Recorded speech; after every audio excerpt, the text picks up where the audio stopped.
That Africa has come of age is indeed true. A continent of 54 countries, most of which attained political independence in the 1960s and 70s. With its estimated 1.4 billion people, almost 18% of the global figures, the African continent has at multilateral levels made efforts to hold its own on the global stage. Even as the continent pushes for a reform of the United Nations and its Security Council to ensure that 2 African countries attain permanent member status, the manner in which not a few of the continent's leaders have handled issues of governance on the home front continues to be a talking point. From military governments running no fewer than 6 countries, Guinea, Mali, Burkina Faso, Niger Republic, Gabon and Sudan, to wars in the same Sudan, as well as in the Eastern Democratic Republic of Congo, and the jihadist terrorist activities across the Sahel belt, it's been a tough one.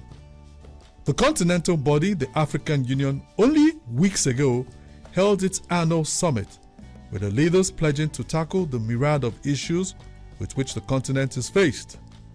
The sub-regional entities such as ECOWAS, SADC, COMESA and others have also been making tremendous efforts to meet the aspirations of the peoples of these regions in thematic areas such as sustainable development, even as the entrenchment of real democratic values continues to be a minus in not a few countries with sit-tight leaders in place.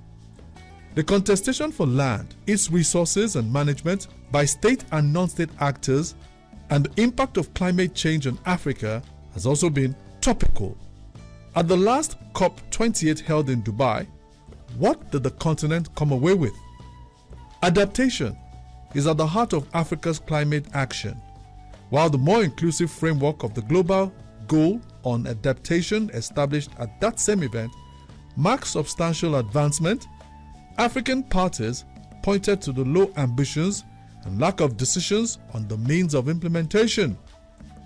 The United Nations Environmental Programme, the UNEP Adaptation Finance Gap Report for 2023 show an alarming shortfall of 194 to 366 billion annually, which poses a big hurdle in translating plans to concrete actions and investment opportunities. This leaves African countries that are most vulnerable to climate change at an unprecedented risk.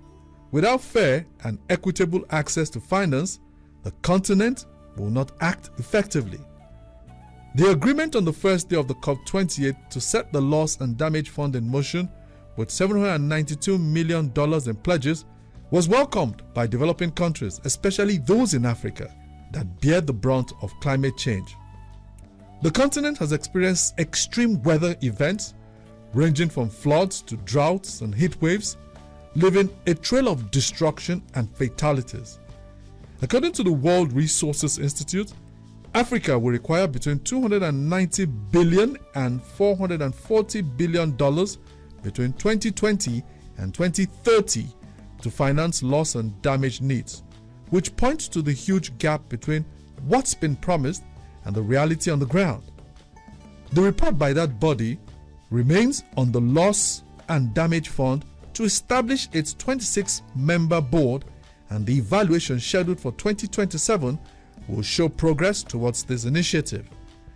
Africa is set to require up to $250 billion annually until 2030 to respond effectively to climate change. The continent has around 40% of it aged between 15 and younger. By 2030, young Africans are expected to make up 42% of the world's youth and will account for 75% of those under age 35 in Africa. Not a few of them seek to leave the continent, even through illegal routes, and end up being trafficked. A greater majority strive to get into gainful employment, even though there really are those who are breaking barriers and are budding entrepreneurs, garnering accolades. With the world a global village due to the advancement in technology, Africa must leverage on it as a tool for development.